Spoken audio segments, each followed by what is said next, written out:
ठाण्याच्या महापौरपदी शर्मिला पिंपलोळकर यांची निवड झाल्यानंतर ठाणे महानगरपालिका परिसरामध्ये आज जबरदस्त जल्लोष करण्यात आला। परिवहन मंत्री प्रताप सरनाईक, आमदार संजय केळकर, आमदार निरंजन डावखरे, भाजप शहर जिल्हाध्यक्ष संदीप लेले, शिवसेना ठाणे शहर प्रमुख हेमंत पवार यांच्यासह शिवसेना भाजप नेत्यांच्या उपस्थितीमध्ये महापौर उपमहापौर पदाचा पदभार स्वीकारला।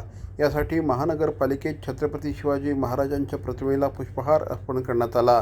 महापौर पदासाठी ठाणे महानगरपालिकेत 4500 किलो वजनाची फुलं लावून जय्यत तयारी करण्यात आली होती। यावेळेस परिवहन मंत्री प्रताप सरनाईक, आमदार संजय केळकर, महापौर शर्मिला पिंपलोळकर गायकवाड, उपमहापौर कृष्णा पाटील आदींनी प्रसार माध्यमांशी बोलताना अधिक माहिती दिली।